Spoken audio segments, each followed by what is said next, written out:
10절까지 말씀을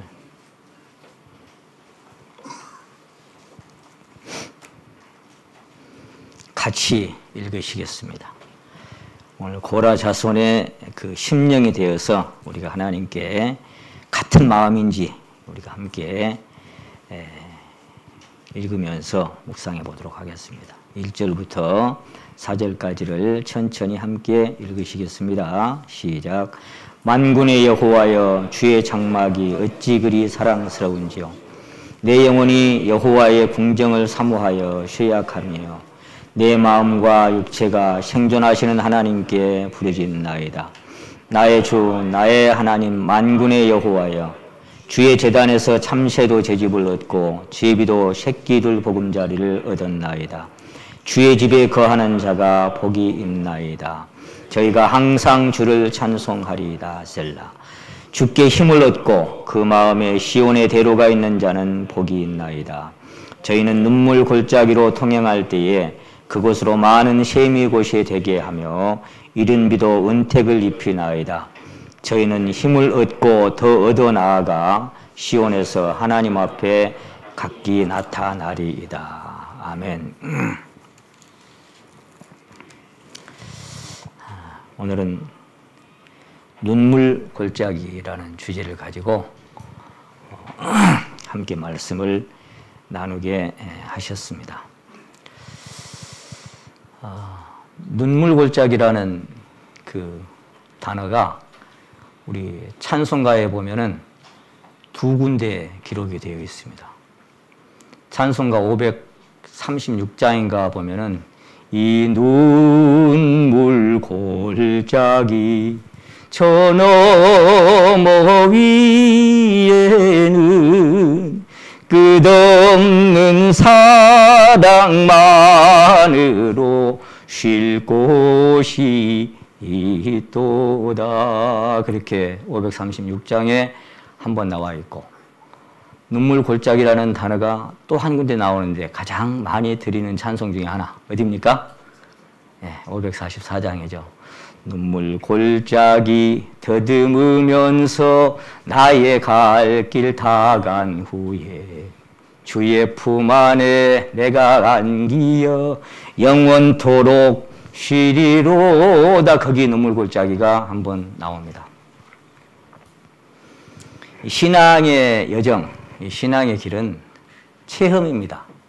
경험입니다. 실제적인 주님과 동행하면서 겪어가는 삶의 과정이다. 저는 그렇게 항상 생각하고 실제로 또 그렇게 겪어가면서 살아가고 있습니다. 그러니까 어떤 말씀들이 사실 내 심령과 내 영혼, 그래서 내 삶 속에 함께 매칭되어지고 함께 경험되어지지 않으면 그냥 말씀은 말씀대로고 나는 나고 따로따로 그렇게 걸어가는 것 같은 그런 생각이 들 때도 있습니다.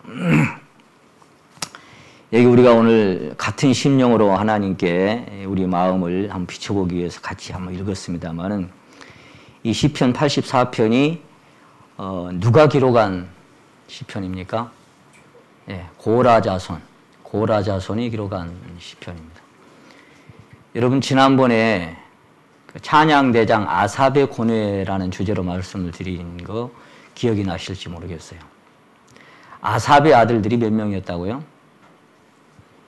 그러니까 우리가 설교하기가 좋아요. 왜냐하면 다 잊어버리니까. 아삽의 아들이 6명이었는데 다 찬양되었다 그랬죠. 근데 헤만의 아들, 딸이 몇 명이었던가요?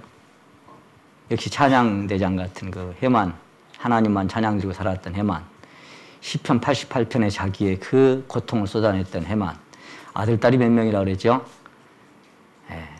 역시 아들이 14명, 딸이 3명. 그런데 그 17명이 다 찬양대라 그랬죠. 그래서 그 헤만과 함께, 아삽과 함께 그렇게 함께 아들, 딸들과 같이 막 하나님을 찬양 드리는 그런 가정. 얼마나 부럽고 아름다운 가정인가. 그때도 그런 말씀을 드린 기억이 납니다. 근데 거기 14아들과 3딸과 함께 하나님을 찬양 드렸던 그 헤만이 누구 자손인지 아세요? 이 고라 자손이에요. 고라 자손. 이 고라 자손이 이 헤만입니다. 근데 이 고라 자손이, 고라가 누군가 올라가 보면은 12지파 중에 레위지파를 하나님이 제사장의 지파로 택하셨잖아요. 근데 레위의 증손이 고라입니다. 그리고 고라가 누군가 하면 모세의 사촌 형제가 고라예요. 그러니까 하나님의 그 역사에 동참하고 참여하는 사람들 중에 아주 핵심에 선 사람들, 이런 사람들이 바로 헤만이나 아삽이나 고라나 모세나 뭐 이제 레위지파니까 이런 하나님께 가장 가까이 하나님을 섬겼던 사람들의 이름들이 이 친척들입니다. 다들 친족들이고 그 자손들이고 그렇습니다. 그럼 여기서 이제 이 고라가 누군지에 대해서 잠깐 한번 보기 위해서 여기를 한번 잡아두시고 민수기 16장을 한번 가보시겠습니다. 고라가 누구고 고라 자손이 누군지를 좀 알아야 민수기 16장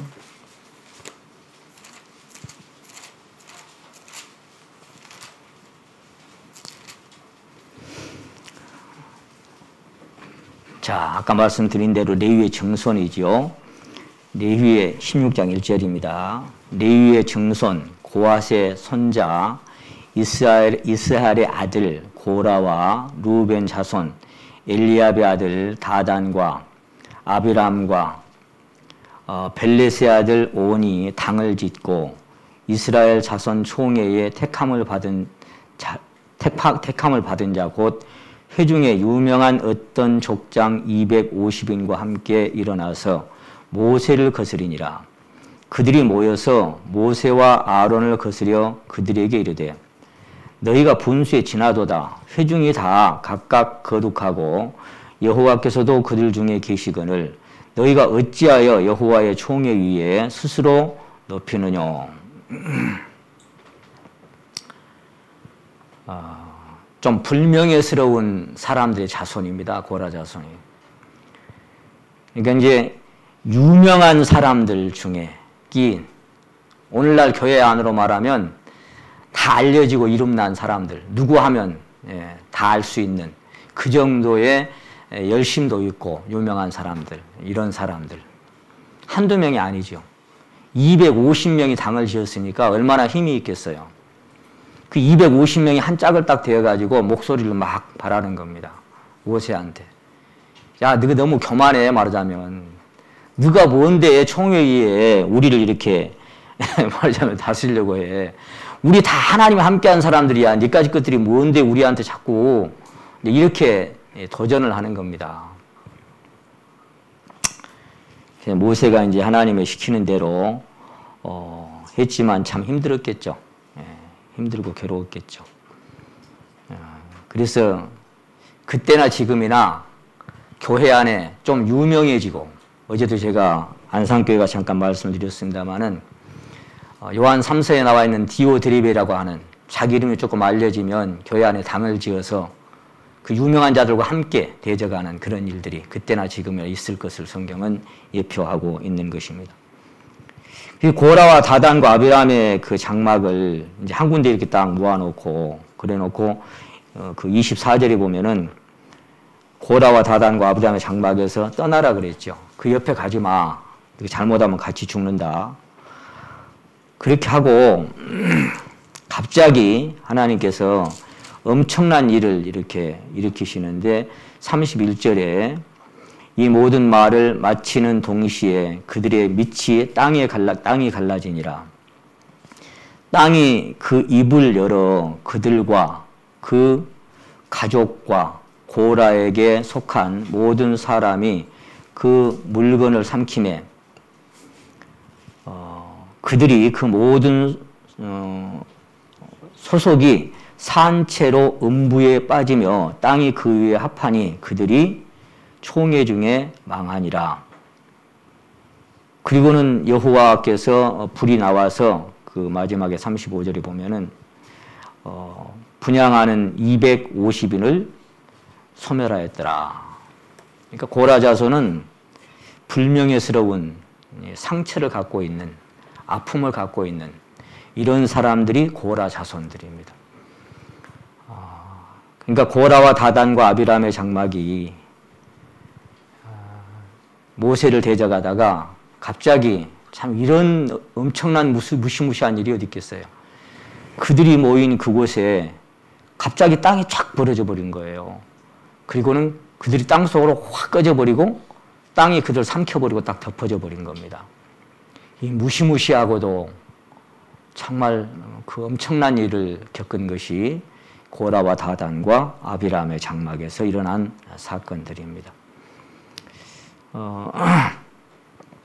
그런데 이제 그 26장에 보면 뭐라고 나와 있냐면 그러나 고라의 아들들은 죽지 아니하였더라 이렇게 나와 있어요. 고라의 아들들은 죽지 아니하였더라. 그래서 고라의 아들들은 살아남아서 여전히 하나님을 섬기는 사람들로 살아갑니다. 그러니까 사실은 그 고라 자손들의 마음속에 깊이 내재되어 있는 어떻게 보면 트라우마라고도 얘기할 수 있는, 표현할 수 있는 그런 아픈 상처를 갖고 있는 사람들이 고라 자손들이다. 그렇게 생각이 들어집니다. 아니 자기 조상들이 갑자기 땅이 입을 벌려서 다 삼켜버리는 그런 엄청난 어떻게 보면 역사상 전무후무한 그런 사건을 겪은 사람들의 자손으로서 여전히 하나님을 섬기는 사람들. 고라 자손들이 어떤 역할을 하나님의 일을 맡았을까요? 고라 자손들이 하나님의 문지기를 맡았어요. 성전의 문지기. 그러니까 뭐 이렇게 하나님께 가까이 가서 뭐 이렇게 막 한다기보다는 성전의 문지기를 맡으면서 요즘 말하면 신발 정리나 하고 이제 그런 일들을 맡았습니다.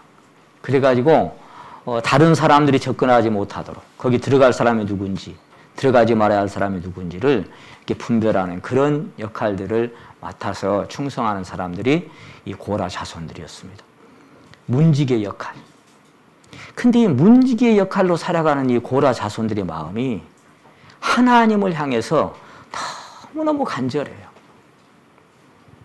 너무나 간절한 사람들이었어요. 자, 이제 이것이 고라 자손들이라는 사실만 기억하시고 시편 42편으로 가봅니다. 시편 42편.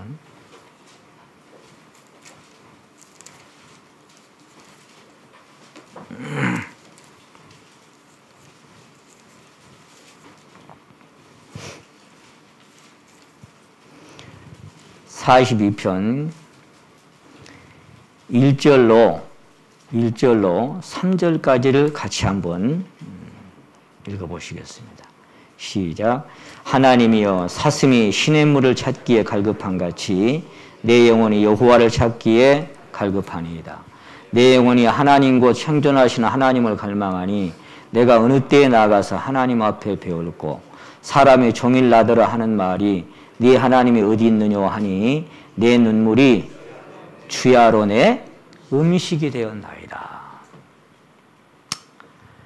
참 가슴에 아픈 상처를 갖고 그래도 하나님을 섬기면서 문지기의 역할을 하면서 충실히 살아가는데 그런데 주변에 막 그 무시를 당하는 것도 있고 네 하나님이 어디 있어 인마 이렇게 조롱당하기도 하고 근데 그 심령 안에서 이들이 찾는 것은 하나님을 향한 목마름이었어요. 간절한 갈망이었어요. 그 하찮은 문지기 역할을 하면서도 이들의 마음은 하나님의 사슴이 시냇물을 찾기에 갈급한 같이 우리가 잘 아는 것처럼 사슴은 너무나 성질이 급해가지고 물을 빨리 못 만나면 죽어버린다 그러잖아요. 그 정도로 갈급한 심령으로 하나님을 간절히 찾는 그런 마음이 지금 아까 시편 84편에서 만군의 여호와여 주의 장막이 어찌 그리 사랑스러운지요 내 영혼이 여호와의 궁전을 사모하여 쇠약하며 내 마음과 육체가 생존하시는 하나님께 부르짖나이다. 이런 표현 한마디 한마디가 여러분의 간증이 될 때가 있었습니까? 하나님의 장막이 어찌 그리 사랑스럽습니까? 내가 하나님의 궁정을 사모하고 사랑하는 마음이 이렇게 간절합니다. 이런 마음을 가져본 적이 있습니까? 이런 사람들은 아까 42편에 다시 한번 보시면 시편 42편 다시 한번 보십니다. 거기에 2절이 그랬어요. 내 영혼이 하나님 곧 생존하신 하나님을 갈망하니 내가 어느 때에 나아가서 하나님 앞에 배울고 하나님을 가까이 뵙기를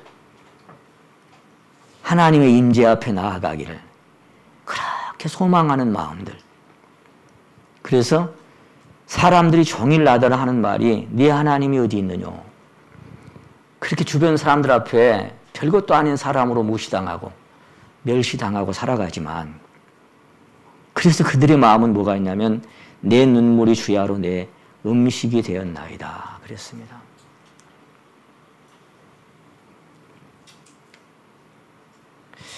눈물에 젖은 빵을 먹어보지 않은 자와는 인생을 논하지 마라 그랬습니다. 그러니까 고라자손들하고 논할 게 좀 많겠죠. 눈물이 주야로 눈물이 음식이 되었다고 간증하는 간증이 무슨 간증인지 감지가 좀 되시나요? 밥숟가락을 들다가 눈물을 줄줄줄 흘려본 적이 있습니까? 주야로. 뜨거운 눈물이 볼을 타고 밥숟가락에 적셔져 본 적이 있습니까? 눈물에 젖은 빵을 정말 드셔보셨습니까? 주야로. 자기 음식이 될 정도로.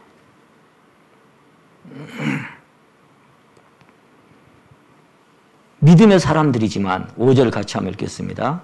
5절 시작. 내 영혼아 네가 어찌하여 낭망하며 어찌하여 내 속에서 불안하여 하는고 너는 하나님을 바라라. 그 얼굴의 도우심을 인하여 내가 오히려 찬송하리로다. 아멘. 마음이 불안해. 이런저런 환경, 이런저런 사정, 형편, 문제들 때문에 마음이 불안하고 답답할 때가 있고 지난번에 제가 아삽의 고뇌라고 그랬죠. 고뇌. 이 고라자손의 심령에도 고뇌가 있고 아픔이 있고 주변 환경들 때문에 눈물이 날 때가 참 많지만 스스로에게 얘기합니다. 왜 그렇게 불안해하냐? 왜 그렇게 불안해하냐? 여기 11절에도 43편 5절에도 똑같은 말씀을 3번이나 반복합니다. 내 영혼아, 내가 어째서 그렇게 낭망하고 있냐? 어째서 그렇게 불안해하고 있냐? 오늘날 이 말씀들은 이 땅에서 고난을 당한 모든 성도들의 간증이다 저는 그렇게 생각합니다. 이 땅에서 힘들고 고통스러운 일을 겪은 모든 성도들의 자백이 아닐까 그런 생각이 듭니다. 그래서 이 고라자손은 살아남아가지고 시편을 12편을 기록을 했어요. 42편 여기서부터 49편까지가 고라자손의 시고요. 그 다음에 84편, 85편, 87편, 88편 그렇게 해서 12편의 시편을 남겨둔 사람들이 이 고라자손의 시편입니다.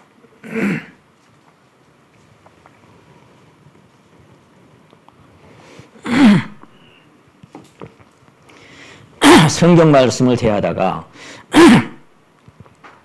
아브라함과 이삭과 야곱의 하나님이다. 그러면 아브라함의 그 신앙의 자리, 이삭의 신앙의 자리, 야곱의 신앙의 자리, 모세의 자리, 다윗의 자리, 아삽의 자리, 고라자손의 자리.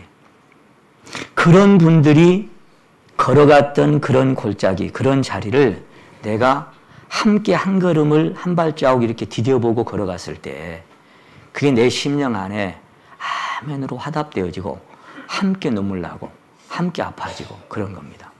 어떤 성도들의 간증들도 마찬가지죠. 근데 만약에 내가 그걸 실제로 체험한 적이 없다 별로. 성경은 성경이고 그들은 그들이고 나는 나다 그래버리면 사실 이것은 내게 무슨 양식이 되고 무슨 내 신앙의 경험이 되겠습니까?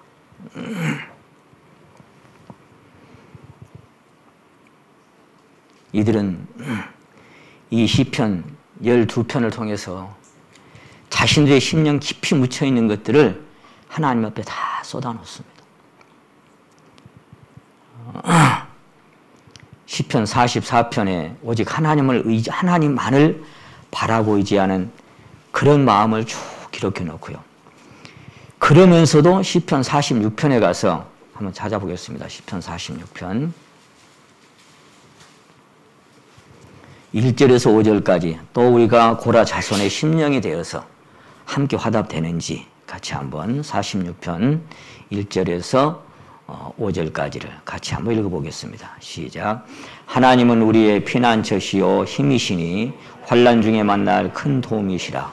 그러므로 땅이 변하든지 산이 흔들려 바다 가운데 빠지든지 바닷물이 흉용하고 뛰놀든지 그것이 넘침으로 산이 요동할지라도 우리는 두려워 아니하리로다. 셀라.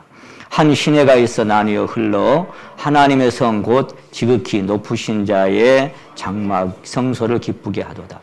하나님이 그 성 중에 거하심에 성이 요동치 아니할 것이라.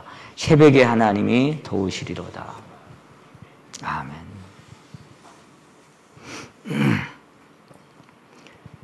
시편 45편에는 주님의 몸된 교회 신부가 신랑 대신 하나님 앞에, 신랑 대신 주님 앞에 나아가는 모습을 시편 45편에 역시 고라 자손이 예표로, 샘플로 45편을 그 신부의 모습을 아름답게 표현하고 있습니다. 그래서 너희 백성과 아비 집을 잊어버릴지어다. 그러면 왕이 너의 아름다움을 사모하실지라. 저는 너의 왕이시니 너는 저를 경외할지어다. 한 사람의 신부로서의 자기 집과 모든 것을 잃어버리고 주님께로 몰입되는 그 마음이 어떤 마음인지를 예표로 우리에게 노래해 준 것이 고라 자손의 이 시편 45편의 말씀입니다. 그리고는 아까 시편 42편에서 내 영혼아 스스로에게 내가 어찌하여 낭망하며 어찌하여 내 속에서 불안하여 하는고 그렇게 하다가도 여기 지금 46편에 와서는 하나님은 우리의 피난처시요 힘이시니 환난 중에 만날 큰 도움이시라. 그러므로 땅이 변하든지 산이 흔들려 바다 가운데 빠지든지 바닷물이 흉용하고 뛰놀든지 그것이 넘침으로 요동할지라도 우리는 두려워 안 하겠다. 그래서 하나님께 뿌리를 탁 내리고 주변에 풍랑이 밀려오든지 뭐 그 흔들려 바다 가운데 빠지든지 온 세상이 뒤집어지든지 간에 그들은 오직 하나님만을 바라면서 거기 5절에 기록된 말씀처럼 하나님이 그 성 중에 거하심에 성이 요동치 아니할 것이라. 새벽에 하나님이 도우시리로다. 하나님이 거기 함께 계신다고 하는 사실. 그래서 어떤 풍랑과 산이 흔들리고 바다가 넘쳐서 온 세상이 뒤집어질지라도 우리는 두려워 않고 하나님만을 바라겠다고 하는 이런 사람들의 간증이 지금 어떤 사람의 간증이냐면은 이 눈물 골짜기를 지나가는 사람들의 간증이라고요.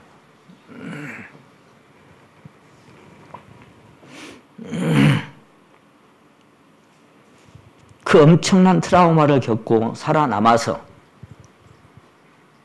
심령이 여전히 그걸 교훈으로 삼았겠죠. 그리고는 하나님만을 간절히 갈망하면서 살아가는 그들의 삶. 여러분, 이 눈물 골짜기라고 하는 이것이 영어 성경에는 바카 골짜기라고 표현이 됐어요. 오늘 바카, 밸리 오브 바카라고 되어 있습니다. 다른 성경에는 이제 눈물 골짜기 이렇게 되어 있고 바카 골짜기 또는 발삼나무 골짜기, 우리말로는 뽕나무 골짜기라고 되어 있답니다. 거기는 우는 골짜기라고 되어 있고 실제로 예루살렘 근처에 있는 그 뽕나무 골짜기를 이 바카 골짜기라 그렇게 부른답니다. 그래서 이것을 통곡의 골짜기라고도 부르고 슬픔의 골짜기라고도 부릅니다. 이제 본문 말씀 다시 한번 가봅니다. 그래서 이들은 84편 1절에 다시 보시면 그 문지기의 모습을 한번 보세요. 그 뒤에 10절 말씀이지요. 주의 궁정에서 한날이 다른 곳에서 첫날보다 나은즉 악인의 장막에 거함보다 내 하나님 문지기로 있는 것이 좋사오니. 고라 자손의 직분이 문지기라니까요. 평생 문지기에 성전 문지기로 사는 거예요. 하나님 섬기면서. 여호와 하나님은 해요 방패시라. 여호와께서 은혜와 영화를 주시며 정직히 행하는 자에게 좋은 것을 아끼지 아니하실 것임이니이다. 만군의, 자 12절 같이 한번 읽겠습니다. 시작. 만군의 여호와여 주를 의지하는 자는 복이 있나이다. 아픈 상처를 가슴에 안고 하나님을 막 갈망하는 사람들. 왜냐하면 하나님밖에 도움이 안 되시기 때문에 그러겠죠. 하나님밖에. 그래서 84편 1절 다시 한번 보십니다. 만군의 여호와여 주의 장막이 어찌 그리 사랑스러운지요. 문지기로 그 성전 깊이 들어가지도 못하고 문지기로 거기 살면서 이렇게 봉사하고 살아가는데 그 하나님이 계시는 그곳이 너무너무 사랑스러운 거예요.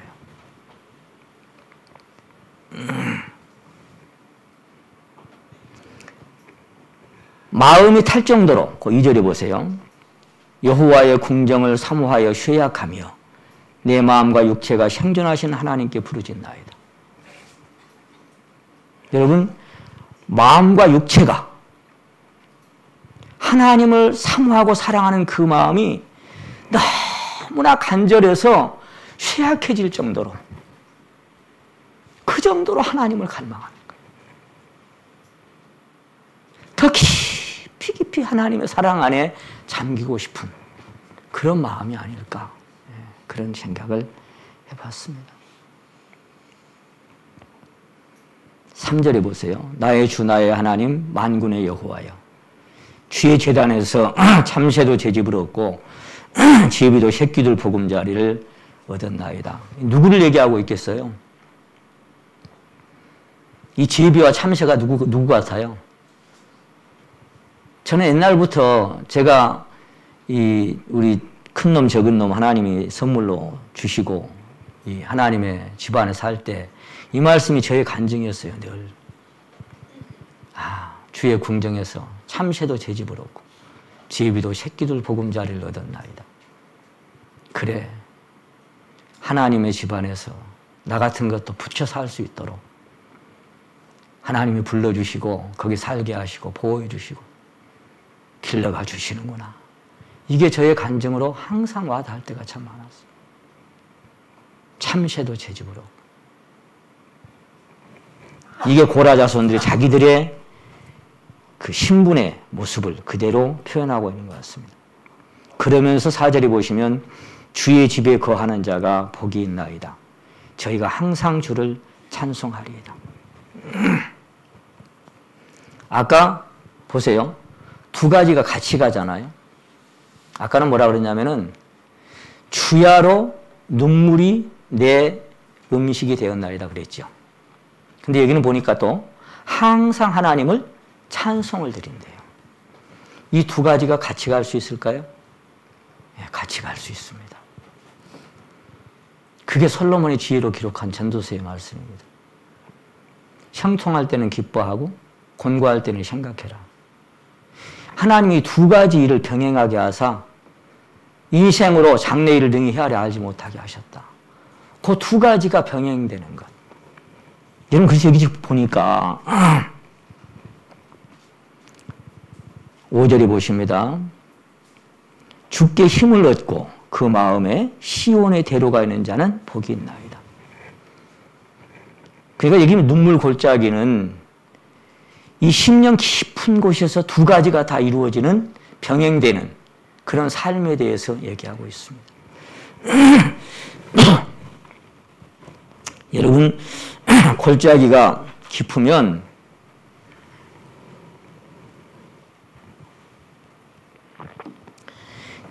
제가 시골 촌놈이라 잘 알아요. 깊은 골짜기일수록 맑고 맑은 이 물이 더 많이 흘러갑니다. 그 골짜기가 깊으면 깊을수록 맑은 물도 더 많이 흘러가고 거기에 온갖 생물의 그 새소리, 아까 참새 얘기했죠. 많은 생물들도 더 많이 존재합니다. 아주 시원한 곳이 깊은 골짜기입니다. 두 가지가 다 솟아납니다. 내가 주는 물을 마시는 자는 그 속에서 영생하도록 솟아나는 샘물이 되리라. 그렇게 말씀하셨어요. 근데 눈물 골짜기로 가는데 그곳으로 많은 셈의 곳이 되게 하셨나이다. 이렇게 지금 말씀하고 있습니다. 삶 속에서는 주야로 눈물이 내 음식이 되도록 눈물 나는데, 근데 거기에 셈의 곳이, 많은 샘물이 솟아나서 흐르는 그 두 가지가 병행되는 삶을 살아가는 것이 눈물 골짜기로 통행하는 사람의 삶입니다. 내 영혼의 그 깊은 데서 맑은 가락이 울려나네. 하늘 곡조가 언제나 흘러나와 내 속에서, 이게 뭐라고 말씀하셨습니까? 저희가 항상 주를 찬송한다 그랬죠. 내 마음속에 솟아난 이 평화는 깊이 묻힌 보배로다. 이게 솟아나는 게 그 감지하고 사시지요. 나의 보화를 캐내어 가져갈 자 그 누구랴 안심일세. 그래서 아까 바닷물이 넘치든지 산이 흔들려서 바다 가운데 빠져 불든지 바닷물이 흉흉하고 넘쳐서 난리가 나불어도 나는 괜찮아. 비록 주야로 눈물이 음식을 적시는 그런 삶이 있을지라도 내 안에 솟아나는 샘물은 여전히 솟아나고 내 안에 깊이 묻힌 그 보배는 아무도 뺏어갈 수가 없어. 이런 삶을 살아가는 사람들이 눈물 골짜기를 통행하는 사람들의 삶입니다. 이게 고라자손의 삶입니다. 다시 한번 보십니다. 6절에 저희는 눈물 골짜기로 통행할 때에 누가 하나님의 궁정을 사모하고 사랑하고 그것 때문에 늘 마음에 갈망이 있고 그리고 그 집안에서 늘 주님을 찬송하고 주님께 힘을 얻는 사람들이, 그래서 주님의 힘을 얻고 더 얻고 그렇게 살아가는 사람들의 그 심령 안에 눈물 골짜기가 있어요. 그리고 또 맑은 영생수가 솟아나는 그런 삶도 같이 경험되는 삶이 있더라. 그런 얘기입니다. 왜 주님은 하필이면 애통하는 자는 복이 있다고 말씀하셨을까요? 왜 이제 우는 자들은 복이 있다고 말씀하셨을까요? 울고 싶어요? 애통하고 싶어요? 애통이 슬픔인데 슬퍼서 울고 싶은 사람 누가 있어요? 근데 주님은 애통하고 슬퍼하는 자들, 이제 울고 있는 자들이 복 있는 사람들이다. 그렇게 얘기해요. 주야로 눈물이 밥숟가락에 떨어지는 내 음식이 되었다고 간증하는 이들의 삶이 하나님 보실 때 복 있는 자들의 삶이었단 말이에요. 이제 우는 자들은. 근데 반대로 이제 너희 화 있을진저 너희 웃는 자들아, 화 있을진저 너희 배부른 자들아, 화 있을진 너희 형통한 자들아. 그런 자들은 화가 있다 그래요. 근데 이제 울고 있는 사람은 복이 있대. 왜 그래요? 왜? 이게 참 기가 막힌 이야기.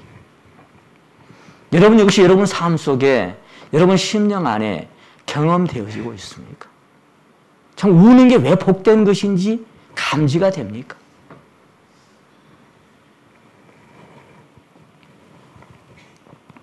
성경은 항상 기뻐하라고 말씀하셨습니다.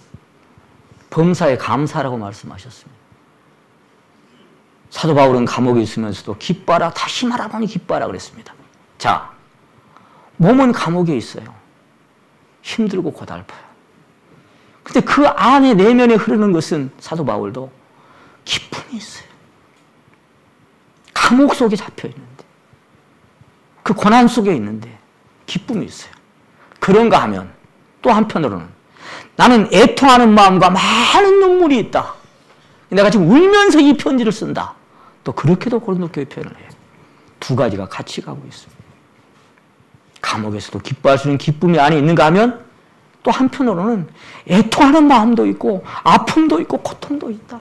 그가 믿음이 없어서, 그가 하나님을 의지할 줄 몰라서 그렇게 애통하고 많은 눈물을 흘릴까요?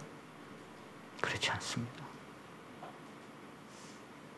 믿음으로 닻을 죽게 던지고 끊임없이 주를 찬송하면서 닻을 죽게 내린 사람들. 그래서 아까 바닷물이 흉흉하고 뛰놀아도 넘쳐도 난리가 나버려도 닻이 주님께 딱 내려져 있으니까 괜찮아. 어제도 안산교제가 말씀드렸습니다만, 왜냐하면 가지가 뿌리를 보존하는 게 아니고 뿌리가 가지를 보존하고 있고 닻이 배를 지탱하도록 잡아주고 있기 때문에 난 괜찮아. 그런 말이에요. 그것을 실제로 누리며 살아가는 사람이냐?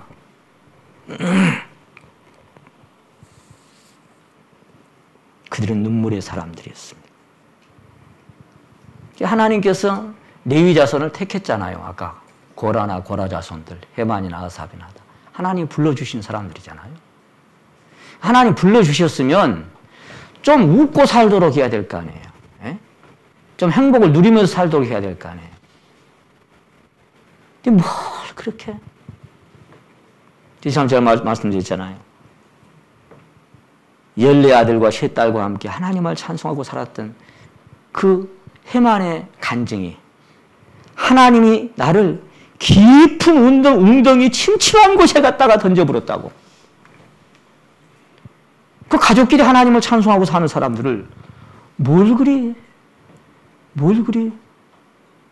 깊은 웅덩이 침침한 곳에 갖다 던져버려. 왜 그 어둠을 겪게 하셔요? 여러분, 근데 어둠이 깊을수록, 제가 한번 그런 주제로 말씀드린 적이 있습니다. 어둠이 내리거든. 그리고 부주제를 제가 별빛을 기대하라. 그렇게 한번 그 시리즈로 한 몇 번 말씀을 드렸을 거예요. 근데 그 어둠이 깊어지면 뭐예요? 새벽이 가까워요. 어둠이 깊어지면 별빛이 뚜렷해요. 우리 세상은 아직은 밤입니다. 하나님의 장대한 이 드라마의 클라이막스는 아직 우리에게 오지 않았어요. 눈물 흘리는 밤이 있으리라. 눈물 흘리는 밤이 있으리라. 그러나 아침이 반드시 오리니 즐거운 새아침을 여시고 슬픔의 눈물을 거두어 가시리라. 저 새날이 동트는 것을 바라볼 때 인생의 가장 힘겨운 수고가 보람있을 듯. 한번 따라 하십니다. 내 영혼아, 잠잠히 기다릴지어다. 큰 기쁨은 아침에 오나니.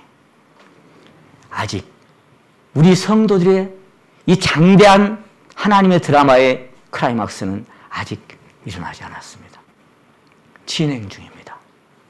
그 순간까지 눈물 골짜기 더듬으면서, 제가 주님 고대가를 자주 들으는데요, 항상 그 첫 대목을 할 때마다 마음에 깊이 묵상되어집니다.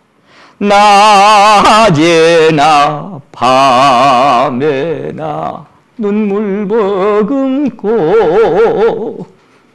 내 주님 오시기만 고대합니다.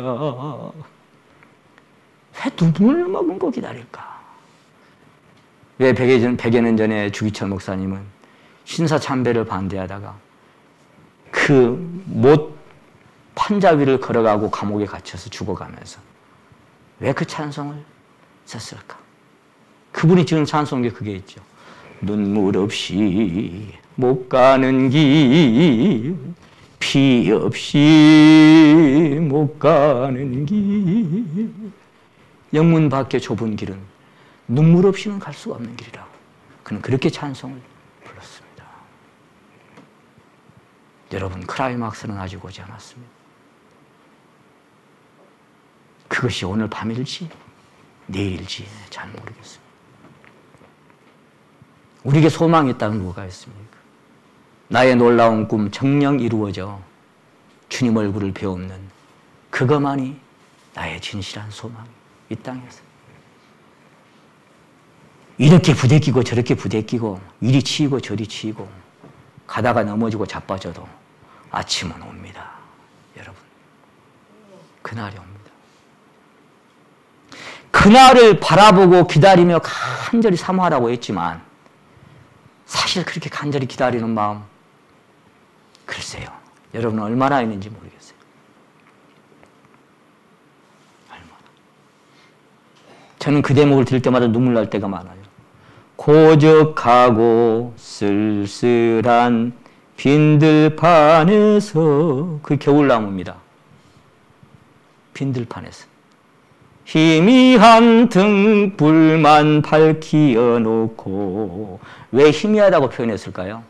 왜?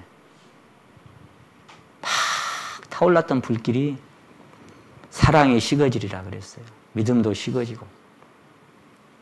그래서 주님만을, 이 고라자손처럼 주님만을 애타게 기다리고 간절히 사모하는 그런 마음들을 찾아보기가,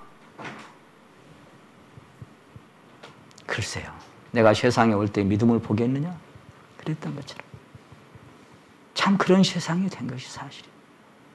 희미한 등불만 밝히어 놓고.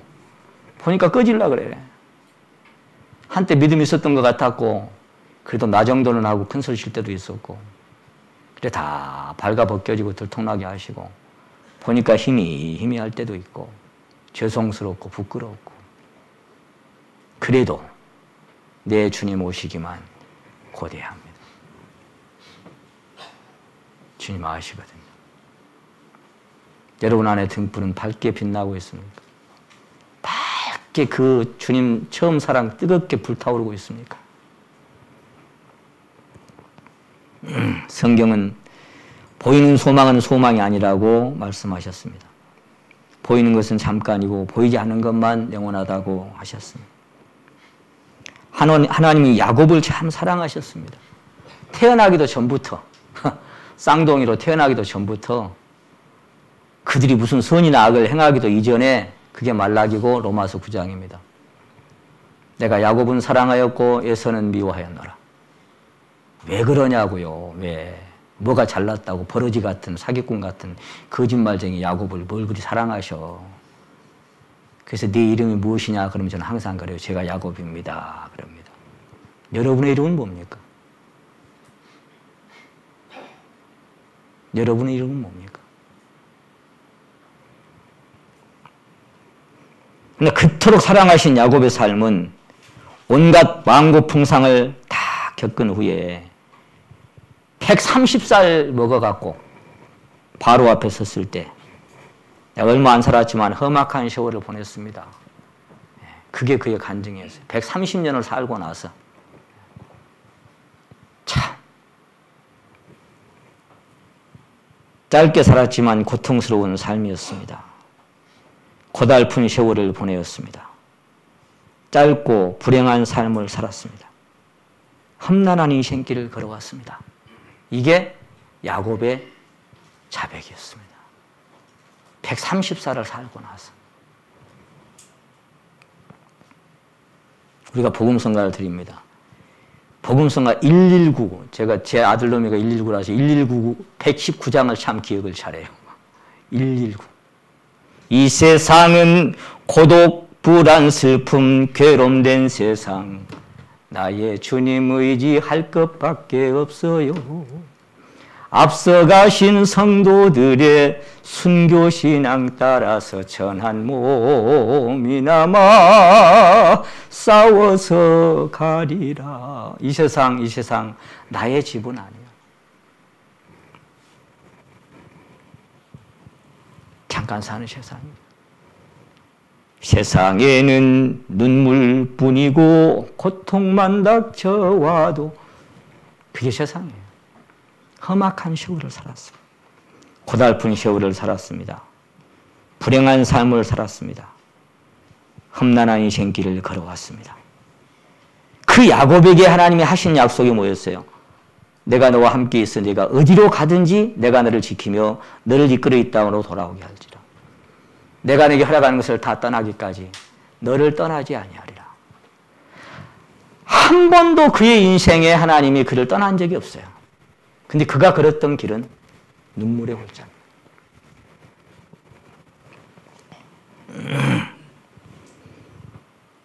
성경은 의인은 고난이 없다 그랬으면 참 좋겠는데 의인은 고난이 많으나 그렇게 말씀하십니다.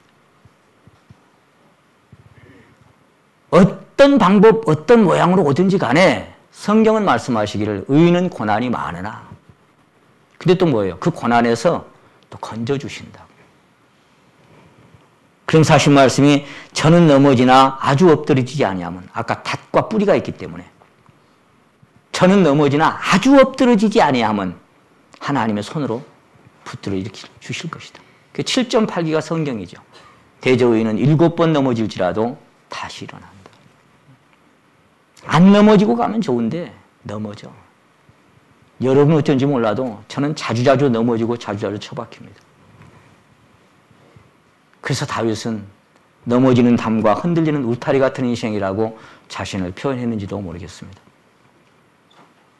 흔들리고 넘어지고 자빠지고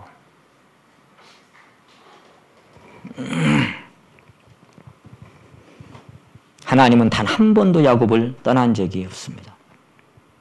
그러나 그의 인생 여정은 고달프고 험난한 여정이었습니다. 이것이 하나님께서 사랑하시는 야곱의 삶이었습니다. 그래서 심령에서 이루어지는 것, 아브라함의 하나님도 여기 심령에서, 이삭의 하나님도. 근데 그것이 야곱의 하나님은 뭐냐? 마지막 한 호흡 끝날 때까지 경험해야 하는 것이 야곱의 하나님. 이 두 사람의 하나님만 경험되면 안 되고 내 삶 속에서 마지막 한 호흡이 끊어지기까지 겪어야 하는 것이 야곱의 하나님이에요. 그래서 꼭 세 사람의 하나님을 말씀하신 거예요. 아브라함의 하나님, 이삭의 하나님, 야곱의 하나님. 그 야곱의 하나님이 여러분의 하나님으로 경험되고 있습니까? 이 땅에서 실제로 경험해야 하는 야곱의 하나님의 삶.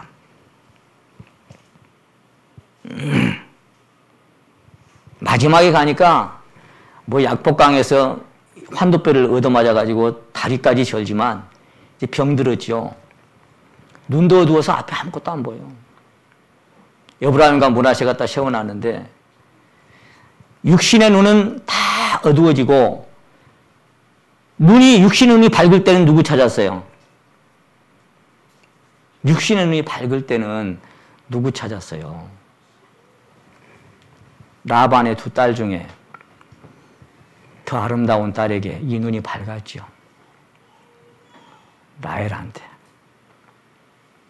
근데 나중에 다 잃어버리고 몸도 늙고 쇠퇴해서 죽을 때가 다 된 그 순간에 애굽에 가서 17년을 더 살았으니까 147세가 됐죠. 147년 만에 이 세상을 떠나려는 그 직전에 에브라임과 므낫세 앞에 갖다 세워놨는데 환히 보여. 하나님께서 자기 안에 주신 그 영안이 밝게 보여. 그 잘난 애굽 총리 요셉이 지 똑똑해가지고 아버지 그렇게 하는 게 아닙니다. 손 바꾸세요. 바꾸세요 해도 안 돼. 자기 안에 보이는 게 분명하게 있어. 아들아 나도 안다. 아들아 나도 안다. 여기를 다 해짓고 나와서 이 눈물의 골짜기를 다 해짓고 나와서 마지막에 끝나는 순간의 그 장면 너무 아름답지 않습니까? 다 끝났어요. 자기가 그토록 사모했던 레아도 라헬도 그 많은 짐승들도 다 끝났어요. 그렇게 사랑했던 자기 막내 아들도 거기서 그렇게 만났지만 그도 이제 놓고 가야 돼.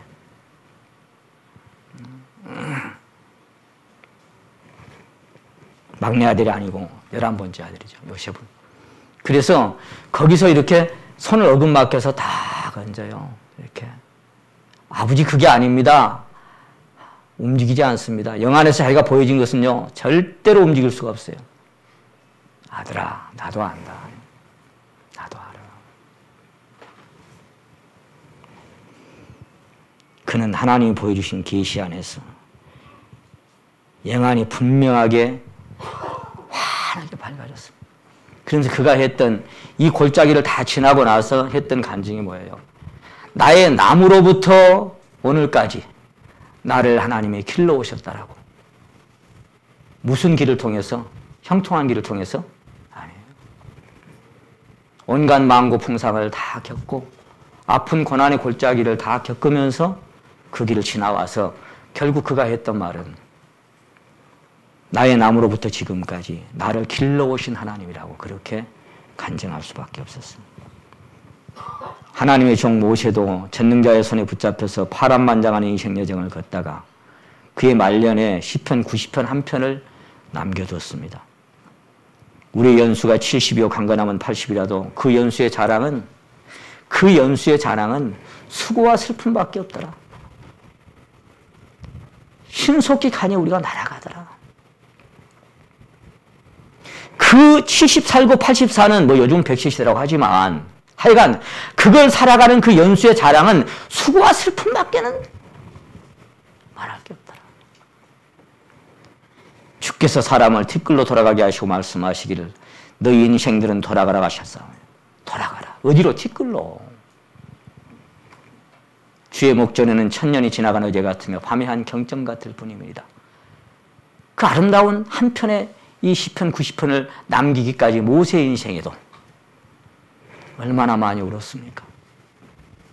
백성들 때문에 울고 하나님 앞에서 울고 살인하고 도망가서 40년 동안 목동으로 양치기 하면서 울고 또 울었던 삶이 모세의 삶이었습니다.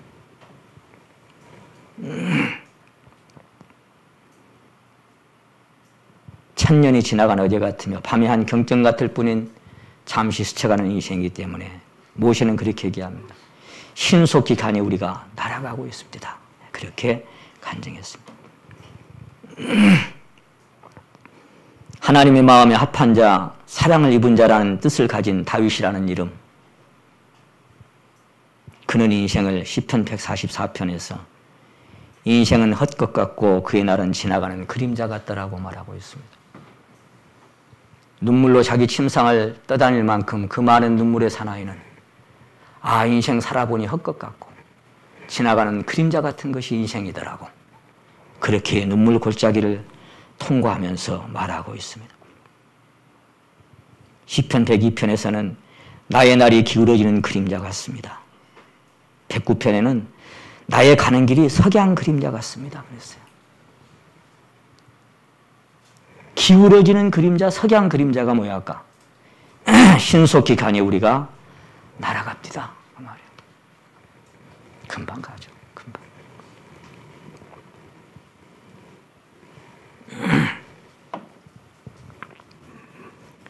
그는 자신의 인생이 얼마나 짧고 허망한지를 망각하지 않으려고 항상 생의 종말을 자각하면서 살려고 했었던 것 같아요. 인생의 덧없음을 잃어버리지 않으려고 그런 자각하는 마음을 놓치지 않으려고 했었던 것 같아요. 그것이 시편 39편 4절이죠. 여호와여 나의 종말과 연한의 엇담을 알게 하사 나로 나의 연약함을 알게 하소서.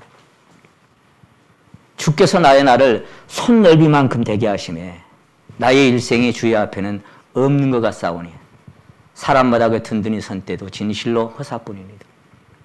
진실로 각 사람은 그림자같이 다니고 헛된 일에 분용하며 재물을 쌓으나 누가 취하는지 알지 못하겠습니다. 그리고는 그 귀한 마지막 간증 한마디를 딱 붙여놓습니다. 주여 내가 무엇을 바라리요? 나의 소망은 주께 있나이다. 주님, 손넓이만큼도 안 남은 이 짤막한 나의 인생, 나의 종말과 연한의 어떠함을 내가 자각하고 깨닫고 내가 그 덧없는 인생이 얼마나 금방 지나가는지 놓치지 않고 살아가도록 하나님 나의 연약함을 알게 해 주십시오. 그렇게 기도하면서 살았습니다. 시편 89편 47절에는 에스라인 에단의 시가 나오는데 그는 그렇게 하나님께 부르짖었습니다. 나의 때가 얼마나 단축한지 기억하옵소서. 주께서 모든 인생을 어찌 그리 허무하게 창조하셨는지요. 나의 때가 얼마나 단축한지. 하나님 왜 이렇게 허망하게 만들어 놨습니까, 인생을? 969세까지 살았던 무드셀라 이야기도 옛날 이야기가 됐죠. 700세, 800세, 900세 살았던 사람들 이야기도 먼 날, 옛날 이야기가 됐습니다. 오늘 우리가 한 페이지를 이렇게 잠깐 기록하고 가는 인생길로 역대 지략에 기록되겠지만 한 페이지 잠깐 지나갑니다. 꿈결 같은 이 세상에 산다면 늘 살까?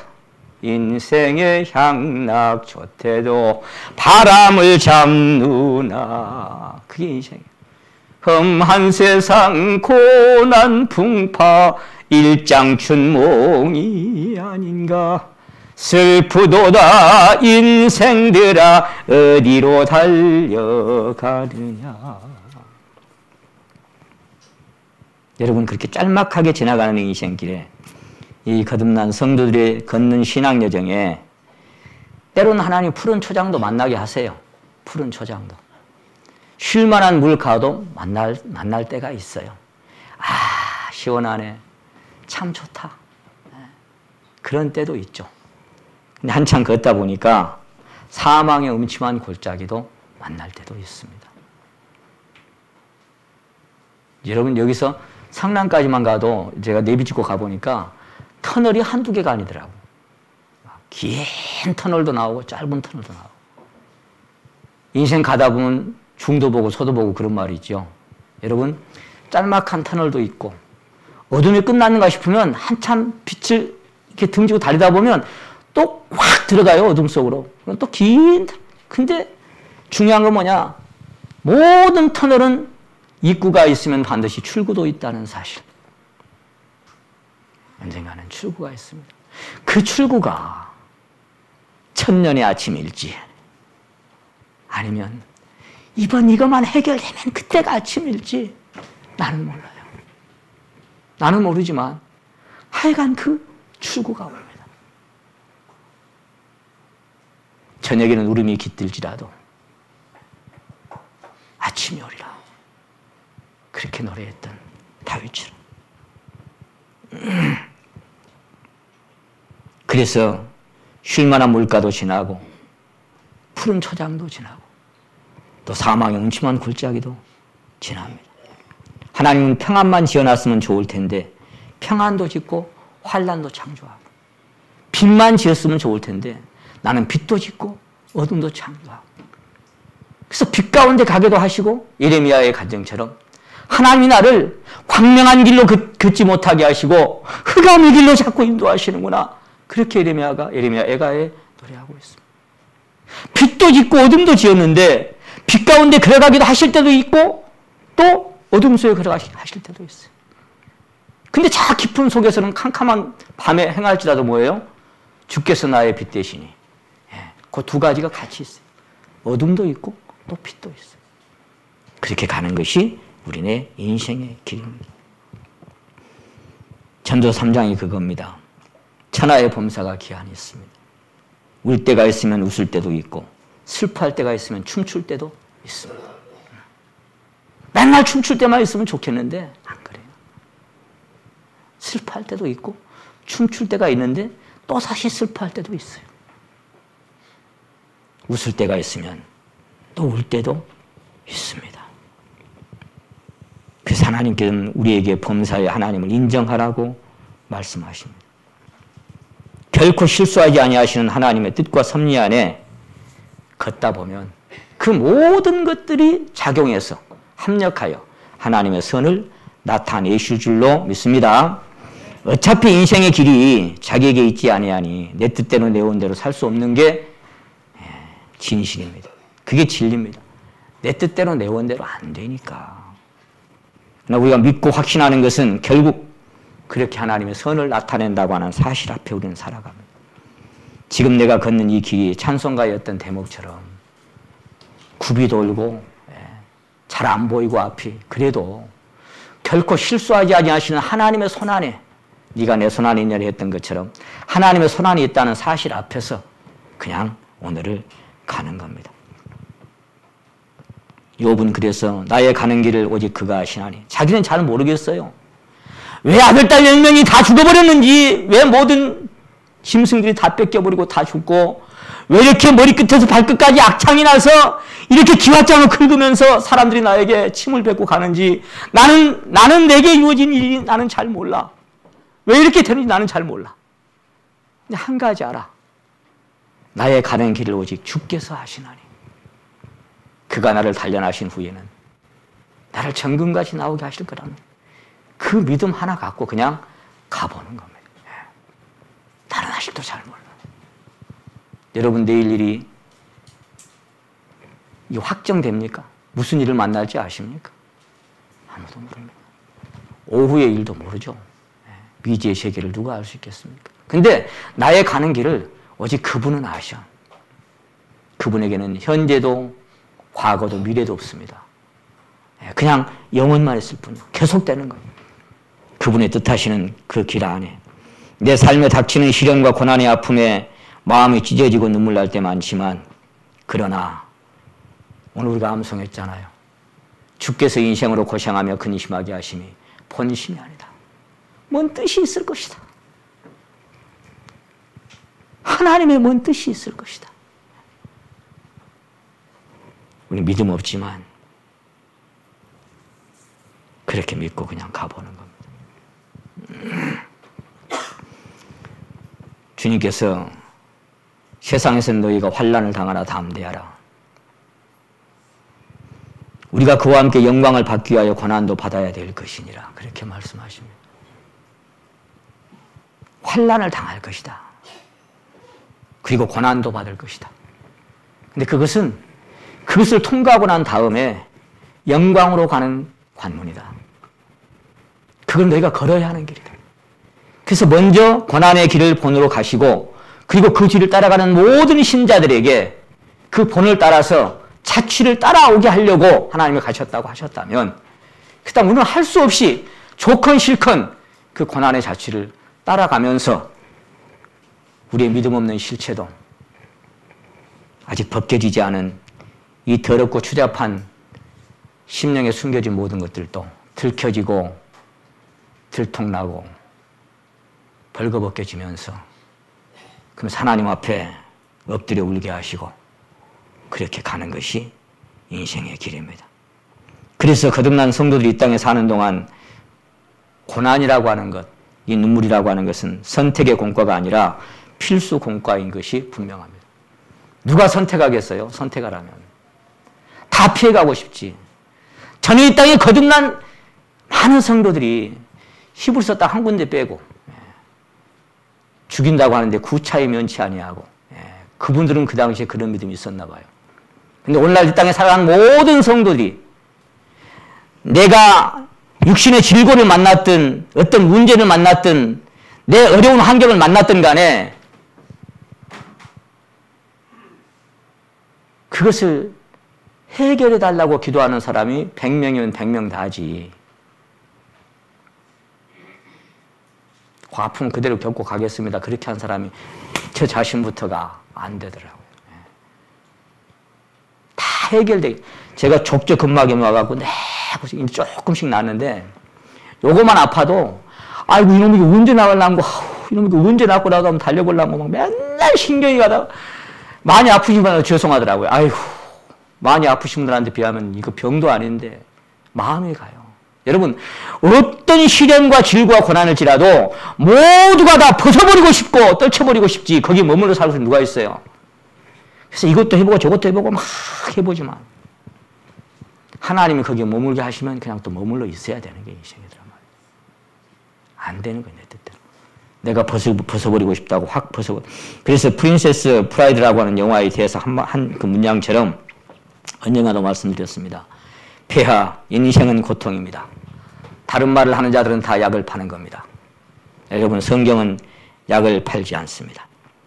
그러므로 사도 바울은 고린도서 15장 부활의 장을 말씀하시면서 만 우리가 바라는 것이 다만 이 생뿐이면 우리가 모든 사람 가운데서 불쌍한 사람이라고.